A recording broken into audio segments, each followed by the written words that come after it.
Olá pessoal, graça e paz.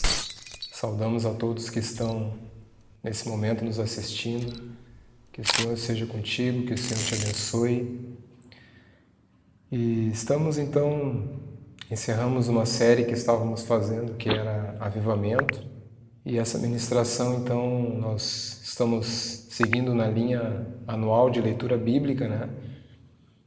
Que estamos fazendo como igreja. E vamos dar uma paradinha aqui então em 1 Samuel, no capítulo 4.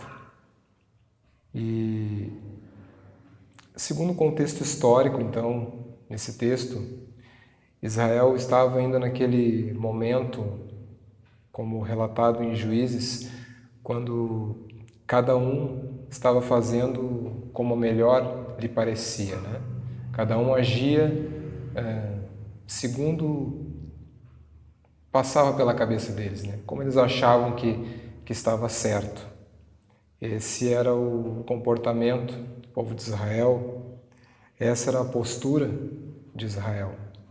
Vamos ler o texto então, primeiro livro de Samuel, capítulo 4. O texto então diz assim: Veio a palavra de Samuel a todo o Israel. Israel saiu a peleja contra os filisteus e se acampou junto a Ebenezer, e os filisteus se acamparam junto a Afeca. Dispuseram-se os filisteus em ordem de batalha para sair de encontro a Israel. E travada a peleja, Israel foi derrotado pelos filisteus. E estes mataram no campo aberto cerca de 4.000 homens. Voltando-se o povo ao arraial, disseram aos anciãos de Israel: Por que nos feriu o Senhor hoje diante dos filisteus? Tragamos a Siló a arca da aliança do Senhor para que venha no meio de nós e nos livre das mãos de nossos inimigos. Mandou, pois, o povo trazer de Siló a arca do Senhor dos exércitos, entronizado entre os querubins. Os dois filhos de Eli, Ofni e Finéias, estavam ali com a arca da aliança de Deus. Sucedeu que, vindo a arca da aliança do Senhor ao arraial, rompeu todo Israel com grandes brados e ressoou a terra. Ouvindo os filisteus a voz do júbilo, disseram: Que voz de grande júbilo é esta no arraial dos hebreus? Então souberam que a arca do Senhor era vinda ao arraial e se atemorizaram. Se atemorizaram os filisteus e disseram: Os deuses vieram ao arraial. E disseram mais: Ai de nós, que tal jamais sucedeu antes? Ai de nós, quem nos livrará das mãos destes grandiosos deuses? São os deuses que feriram aos egípcios com toda sorte de pragas no deserto. Sede fortes, ó filisteus, portai-vos varonilmente, para que não venhais a ser escravos dos hebreus, como eles serviram a vós outros. Portai-vos varonilmente e pelejai. Então pelejaram os filisteus. Israel foi derrotado, e cada um fugiu para sua tenda. Foi grande a derrota, pois foram mortos de Israel 30.000 homens de pé. Foi tomada a arca de Deus e mortos os dois filhos de Eli, Ofni e Finéias. Então correu um homem de Benjamim, saindo das fileiras, e no mesmo dia, chegou a Siló, trazia rasgadas vestes e terra sobre a cabeça. Quando chegou, Eli estava sentado numa cadeira ao pé do caminho, olhando para quem espera, porque o seu coração estava tremendo pela arca de Deus. Depois de entrar o homem na cidade e dar as novas toda a cidade prorrompeu em gritos. Eli, ouvindo os gritos, perguntou: Que alvoroço é esse? Então se apressou o homem e, vindo, deu as notícias a Eli. Era Eli da idade de 98 anos e seus olhos tinham cegado e já não podia ver. Disse o homem a Eli: Eu sou o que saí das fileiras e delas fugi hoje mesmo. Perguntou-lhe Eli: Que sucedeu, meu filho? Então respondeu o que trazia as novas e disse: Israel fugiu de diante dos filisteus. Houve grande morticínio entre o povo, e também os teus dois filhos, Ofni e Finéias, foram mortos, e a arca de Deus foi tomada. Então esse texto, se você continuar a ler o texto, você vai ver que ele cai para trás e acaba morrendo quando ele ouve que a arca de Deus foi tomada e seus filhos mortos em batalha. E esse texto então, ele é uma palavra forte, né? Uma palavra que nos deixa aterrorizados pelo que acontece ali com o povo de Israel, com os filhos de Eli e com a Arca do Senhor, né? Que representava para Israel a presença de Deus. Mas é interessante nós observarmos o que Israel estava vivendo ali, né? Como eu disse, cada um fazia o que bem queria, não havia rei em Israel para dirigir o povo e também não havia ainda toda aquela influência de Samuel como houve depois para trazer uma direção ao povo. E Eli, que era o sacerdote na época juntamente com seus filhos, eles estavam convivendo ali um contexto bem interessante, um momento bem interessante. Porque o texto diz de 1 Samuel no capítulo 2, ele fala um pouco sobre os filhos de Eli. E ele diz ali pelo versículo 12 que eles eram filhos de Belial e eles não se importavam com o Senhor. Versículo 13 diz assim, de 1 Samuel 2: Pois o costume daqueles sacerdotes com o povo era que, oferecendo alguém em sacrifício, vinha o moço do sacerdote, estando-se cozendo a carne, com um garfo de 3 dentes na mão, e metia-o na caldeira, ou na panela, ou no tacho, ou na marmita, e tudo quanto o garfo tirava, o sacerdote tomava para si. Assim se fazia a todo Israel que ia ali a Siló. Também, antes de se queimar a gordura, vinha o moço do sacerdote e dizia ao homem que sacrificava: Dá essa carne para assar ao sacerdote, porque não aceitará de ti carne cozida, senão crua. Se o ofertante lhe respondia: Queime-se primeiro a gordura e depois tomarás quando quiseres, então ele dizia: Não, porém hás de me dar agora, senão tomá-la-ei à força. Era, pois, muito grande o pecado destes moços perante o Senhor, enquanto eles desprezavam a oferta do Senhor. Eles desprezavam os ritos segundo a própria instrução dada por Deus a Moisés. Eles faziam do jeito deles. Eles não queriam que a carne fosse queimada fora, derretendo a gordura. Não, eles pediam para a carne ser entregue para eles crua. Por quê? Porque eles estavam pensando somente nos seus interesses, eles queriam a carne do jeito que eles queriam. Eles estavam violando as instruções de Deus para fazer as coisas como melhor parecia a eles. E quando fala da forma como Eli fazia as coisas, né? O texto de 1 Samuel 2, no versículo 22, diz assim: Era, porém, Eli já muito velho e ouvia tudo quanto seus filhos faziam a todo Israel e de como se deitavam com as mulheres que serviam à porta da tenda da congregação. E disse-lhes: Por que fazeis tais coisas? Pois de todo esse povo ouço constantemente falar do vosso mau procedimento. Não, filhos meus, porque não é boa a fama esta que ouço. Estais fazendo transgredir o povo do Senhor. Pecando o homem de Deus contra o próximo, Deus lhe será árbitro. Pecando, porém, contra o Senhor, quem intercederá por ele? Entretanto, não ouviram a voz de seu pai, porque o Senhor os queria matar. Essa expressão que fala desses homens, esses filhos de Eli, filhos de Belial, significava que eles não eram apenas descuidados e irreligiosos, mas eles eram homens soltos em suas ações, eles eram cruéis e escandalosos em seus hábitos. Olha o que o texto relata que eles faziam: dormiam com as mulheres que serviam à porta da tenda da congregação. Eles eram totalmente depravados. Eles desprezavam a forma como o Senhor havia instruído Moisés para praticar oferecer os sacrifícios, né? E ainda faziam todas essas coisas horríveis. Embora eles estivessem profissionalmente engajados nesses deveres sagrados, eles eram em extremo imprudentes e desobedientes, como eu já disse. E Eli, como você ouviu o texto ali, né? Ele era um homem bom, mas ele não corrigia seus filhos como ele realmente deveria fazer. Ele não os corrigia como deveria. Olha o jeito que ele falava: não façais assim, filhos meus. Isso não é uma coisa para ser feita. Vocês estão dando mau exemplo diante do povo. Ele deveria ser rígido com eles, severo, segundo as coisas horríveis que eles estavam fazendo. O que acontece? Israel entra em guerra, como nós lemos o texto do capítulo 4. Ele entra em guerra contra os filisteus e ele perde a primeira batalha.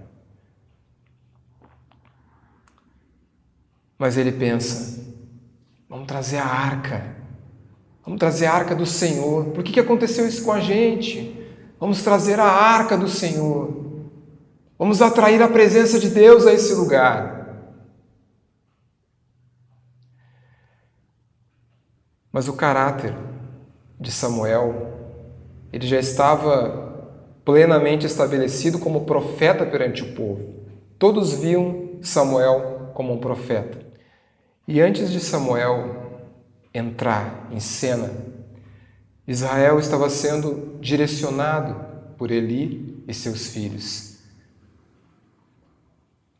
E o texto de Samuel ali nos primeiros capítulos, se não me engano, no capítulo 2, capítulo 3, já fala da forma como Israel estava vivendo, o tempo que ele estava vivendo, como as coisas estavam acontecendo. E diz ali que era um tempo onde as visões não eram frequentes e a palavra de Deus era muito rara perante o povo. Por quê? Porque o povo havia se afastado do Senhor.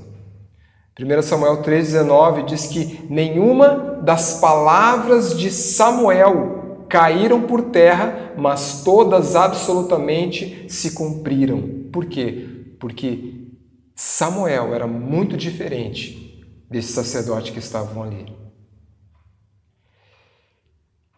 E para sua residência em Siló, todo o povo de Israel ia consultar a Samuel como um oráculo,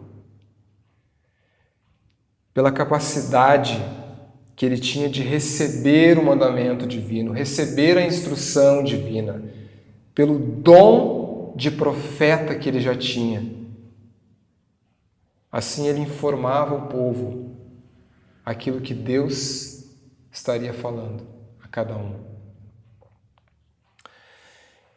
E não é improvável que a crescente influência desse jovem profeta tenha alarmado os medos ciumentos dos filisteus. Eles vinham mantendo os israelitas em algum grau de sujeição desde a morte de Sansão, e eles temiam que o povo, sendo influenciado pelos conselhos de Samuel e sob a liderança de Samuel, fossem determinados a resistir a esse domínio filisteu e assim reafirmassem a sua independência nacional mais uma vez. Contudo, os filisteus eles eram agressores e ainda os israelitas foram imprudentes quando eles correm para o campo de batalha sem obter a sanção de Samuel quanto à guerra e sem consultar as medidas consequentes que eles tomaram. Os filisteus então dispuseram suas forças em linha de batalha para enfrentar Israel, para resistir a eles. Eles perdem, Israel perde a primeira batalha. Então Israel pensa: eu vou atrair a presença de Deus agora. Deus vai me honrar. Eu sei, a gente vacilou, mas Deus vai nos honrar. Vamos atrair, vamos trazer a arca. Vamos trazer a arca da aliança. Então o texto diz em 1 Samuel 2,4 que mandou, pois, o povo trazer de Siló a arca do Senhor dos exércitos, entronizado entre os querubins. Os 2 filhos de Eli, Ofni e Finéias, estavam ali, vibrantes, esses desprezadores dos conselhos de Deus, esses depravados, estavam ali. Vamos trazer a arca! O poder de Deus vai cair nesse lugar. Eles estavam firmados em quê? Em ritos, em cerimonialismo, em religiosidade. Eles estavam firmando a fé deles nessas coisas. Versículo 5 diz que, vindo a arca da aliança do Senhor ao arraial, rompeu todo Israel em grandes brados e ressoou a terra. Ecoou, sobre toda a terra. Os brados dos filhos de Israel, quando a arca entra. Versículo 6 diz que, ouvindo os filisteus a voz do júbilo dos israelitas, os filisteus disseram: que voz de grande júbilo é essa no arraial dos hebreus? Então souberam que a arca do Senhor era vinda ao arraial. E se atemorizaram. Os filisteus se atemorizaram. Eles disseram: os deuses vieram ao arraial, e diziam mais: ai de nós que tal jamais sucedeu antes, nunca passamos por isso. Os filisteus estão dizendo ali: que vai ser de nós? Se atemorizaram. Quem nos livrará das mãos desses grandiosos deuses? São deuses que feriram aos egípcios com toda a sorte de pragas no deserto. E quando você está lendo o texto, você tem uma impressão assim: agora Deus vai se manifestar. Agora Deus vai acabar com eles. Como fez em outras vezes na história que nós conhecemos.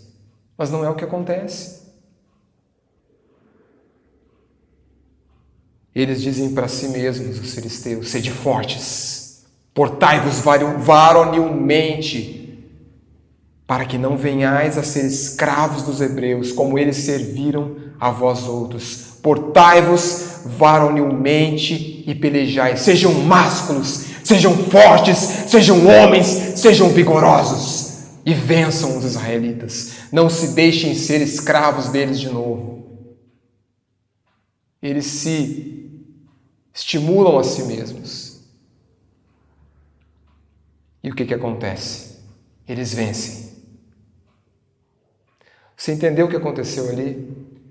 Os israelitas, eles se utilizaram das mesmas formas que os filisteus. O que os filisteus faziam na época? Eles traziam os seus deuses. Eles colocavam diante deles os seus deuses, as suas imagens de escultura, porque eles achavam que aquelas coisas os livrariam. Israel faz a mesma coisa. Israel faz a mesma coisa. Israel traz os seus deuses, segundo a visão deles, através da Arca da Aliança, traz os seus deuses para o arraial. E na cabeça dos filisteus aquilo era uma competição, vão ver qual é o Deus que é mais poderoso. E nesse caso, Deus não mostra para eles o poder dele naquele momento. Por quê? Porque havia pecado no meio do povo. Porque o povo estava sendo perverso e merecia aquela lição, merecia aprender. Então Deus permite que o povo seja vencido. E pior, tomada a arca. Foi tomada a arca de Deus e mortos os 2 filhos de Eli, Ofni e Finéias. É estranho que os israelitas fossem tão cegos a ponto de não saberem os motivos reais de Deus ter feito que eles perdessem aquela batalha. Eles não conseguiram ver a verdadeira causa daquele desastre, que era a corrupção religiosa e moral que Israel estava vivendo. Essa foi a razão real da presença de Deus ser tomada deles. E a ajuda de Deus não ser estendida a eles. A primeira medida que eles deveriam ter tomado era a reforma completa. Mas em vez deles se humilharem diante de Deus em arrependimento e removerem todos aqueles abusos que eles estavam vivendo, eles adotaram o que parecia um caminho mais fácil, mais rápido, mais certo. Vamos apelar para o ritualismo religioso. Vamos apelar para Deus de uma forma mais rápida. Eles depositaram a sua fé em um cerimonialismo religioso. Eles supunham que poderiam ludibriar o próprio Deus, como se Deus fosse igual a eles, como se o Senhor fosse como aqueles que eles estavam acostumados a enganar. Mas a palavra diz que de Deus não se zomba, que Deus não se deixa escarnecer, que o que o homem planta, ele também colhe. Paulo escreveu isso aos Gálatas no capítulo 6, no versículo 7. O entusiasmo e o emocionalismo que eles manifestaram quando a arca do Senhor entra no arraial deles, na verdade, era fruto de sentimentos supersticiosos, iguais ao desalento que ocorreu com os filisteus. Como eu disse, era uma guerra. Qual é o Deus que vai vencer? Não era uma manifestação sobrenatural. Não era uma alegria produzida pelo Espírito Santo, como já havia ocorrido em outros momentos. Embora eles tenham dado gritos que ressoaram a terra, que ecoaram em toda a terra, isso não foi suficiente para atrair a presença de Deus. Jó já dizia: só gritos vazios Deus não ouvirá, nem atentará para eles o Todo-Poderoso. E como cristãos, muitas vezes nós somos tentados a agir com cerimonialismo religioso da mesma forma. Somos tentados a nos preocupar com a performance. Mas nós não podemos enganar a Deus. Deus não se deixa escarnecer. O próprio Samuel, ele nos diz, quando adverte a Saul, em 1 Samuel capítulo 15, no versículo 22, o texto diz assim: porém Samuel disse: tem porventura o Senhor tanto prazer em holocaustos e sacrifícios, quanto em que se obedeça à sua palavra? Eis que obedecer é melhor do que sacrificar, e o atender melhor do que a gordura de carneiros. Como eu disse, nós somos acostumados com cerimonialismo, com performance. E Deus está olhando para a nossa obediência. Deus está olhando para o nosso coração, como o nosso coração está diante das circunstâncias. Nós não podemos enganá-lo. Nós não podemos ludibriá-lo. Nós não podemos zombar de Deus. Ele não se deixa escarnecer. Israel pensou que mesmo sem ter um coração humilde e arrependido dos seus pecados, porém com cerimonialismo e entusiasmo supersticioso, poderia atrair a presença de Deus e fazer com que Deus os ajudasse na batalha. Não conseguiram. Não é pela performance. Jesus disse que os pagãos acreditavam que Deus os ouvia pelas suas muitas orações constantemente repetidas diante dele. Mas ele disse: não vos assemelheis, pois, a eles, porque Deus, o vosso Pai, sabe o de que tendes necessidade antes que lhe o peçais. E você, como está o seu coração? O que você está vivendo? Você está aflito? Necessita da ajuda do Todo-Poderoso? Precisa que Ele vença as suas batalhas? Não perca a glória do Senhor. Não pense em atraí-lo com cerimonialismo religioso. Não pense em atraí-lo com a sua performance. Humilhe-se diante dele. Como nos disse Pedro, humilhai-vos debaixo da potente mão de Deus, para que, a seu tempo, ele vos exalte. Clame por ele. Clame por esse Deus. Como eu disse, humilhe-se diante dele. Como a palavra nos ensina, humilhe-se sob a potente mão desse poderoso Deus. Clame pela real presença, até que se manifeste, até que ela se manifeste em teu favor, até que Deus se manifeste em teu favor. Lembre-se, Deus é bom e a sua misericórdia dura para sempre.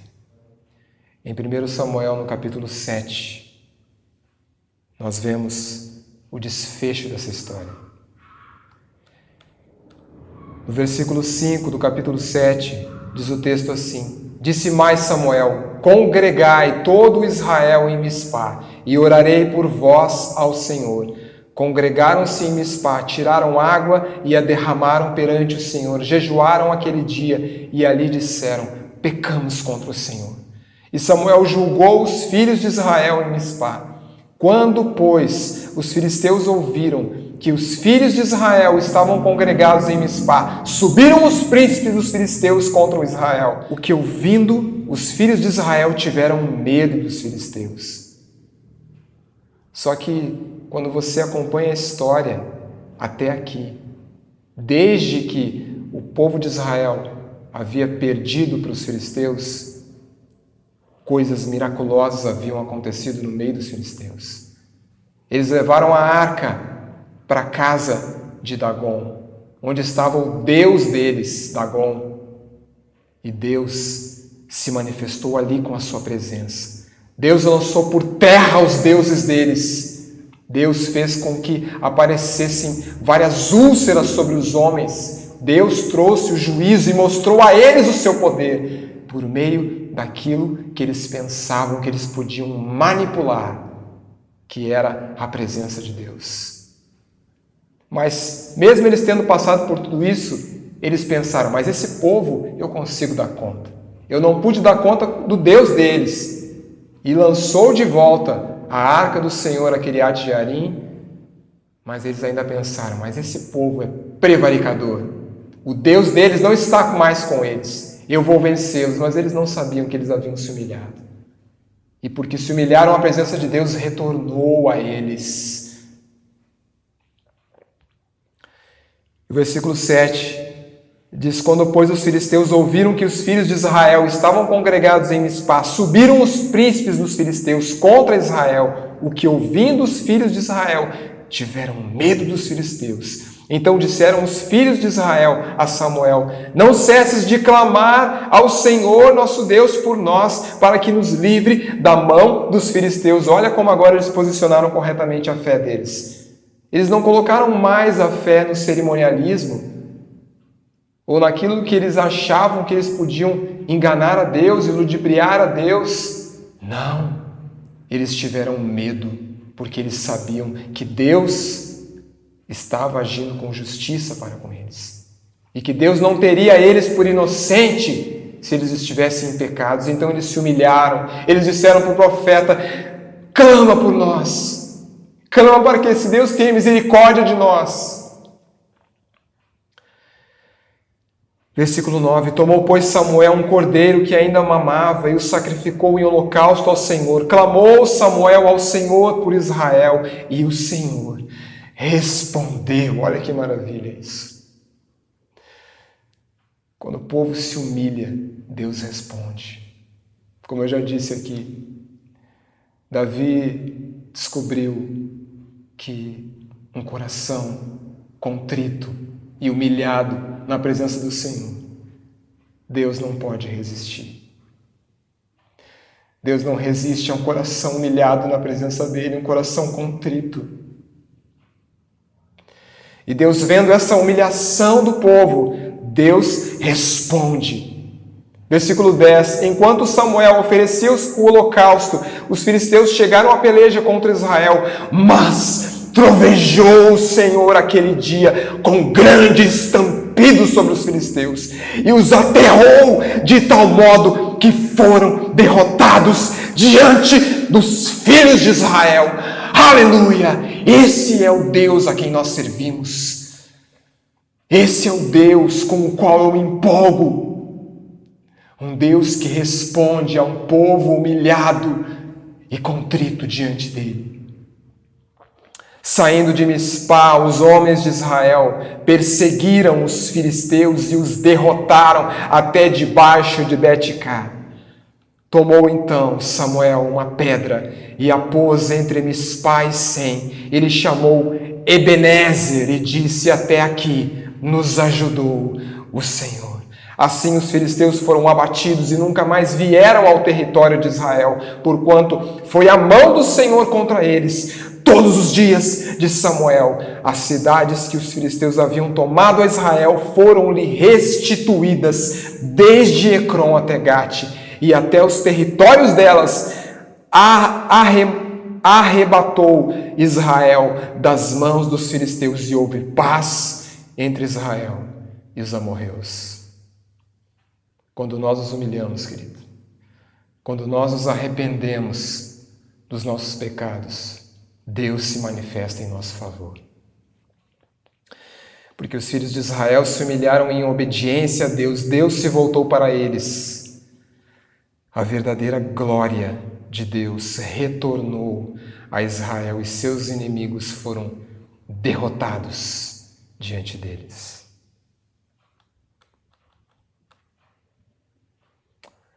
Vamos orar, queridos. Pai, nos colocamos diante da Tua presença, Senhor. Diante da Tua magnífica palavra, Senhor, que nos estimula, Senhor, que nos entusiasma, que nos direciona, Pai. Que nos coloca, Deus, numa posição de obediência diante da Tua presença.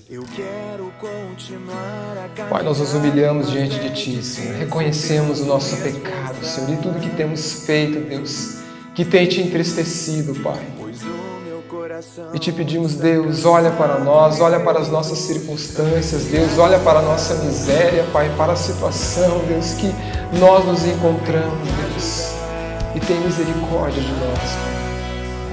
Tem misericórdia das nossas vidas, Pai. Olha para a nossa dificuldade, Deus.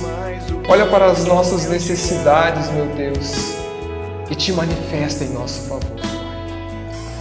Buscamos a Tua presença, Senhor. Não com performance, Senhor. Não com performance, Senhor. Não com cerimonialismo religioso. Não achando que podemos Te ludibriar. Não achando que podemos Te ludibriar, Te enganar, Senhor. Zombar de Ti.